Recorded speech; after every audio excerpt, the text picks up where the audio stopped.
Action. Matt Warden of American Gold Exchange. That's me. Great. Nice to meet you. Nice to meet you.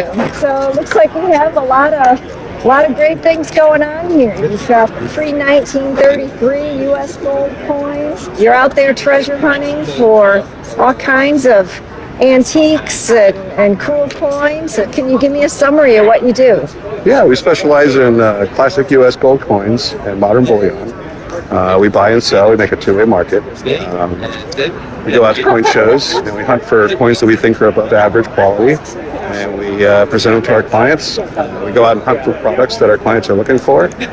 We provide analysis on the market to try to help people make smart decisions when they're buying. And we generally approach our clients with a consultative nature to figure out what they're looking to accomplish and try to help them accomplish that the best way possible.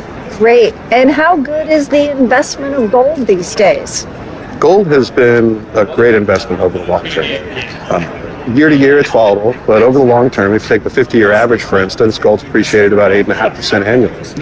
So it's pretty much 45-degree angle up and to the right over time. Tends to be a great hedge against dollar collapse and dollar movement, currency debasement. So it's a good insurance policy against the unknown happening. Yeah. What percentage of your portfolio should be gold? It's a great question. And actually, there's been some really great studies done by Credit Suisse when they do their World Book. And there's some analysis by the World Gold Council also.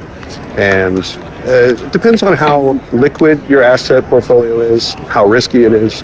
But anywhere from a 2% to a 20% allocation is what's recommended. Wow. And your risk-adjusted returns are going to be improved if you do have a position in gold.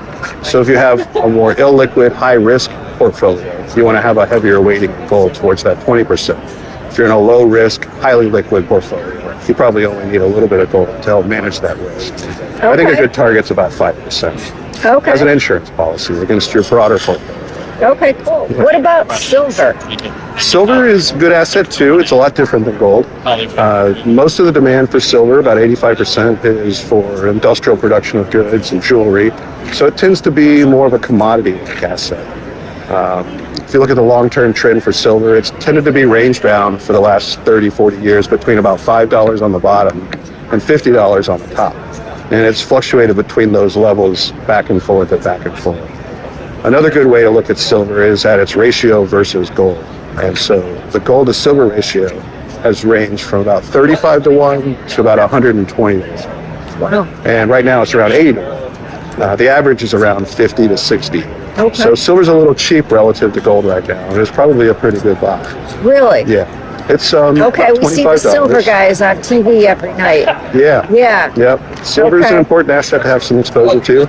I tend to like to buy it when it gets cheap. I think it's something you can sell when it gets expensive. Whereas gold's an asset that you can just buy and hold and kind of forget about. Yeah. Okay. Well, thank you very much. Well, good luck. Yeah, this is great. You have a great booth here. Thank you. Yeah. Yeah, we try. And your website is always updated with brand new coins, right, from your treasure hunt? It is. We put out a daily market update talking about what's happening in the market daily. It's AmerGold.com, and take a visit. We've got great prices. How do you spell? AMER. AMER. GOLD. Okay, great, cool. Thank you. Thanks.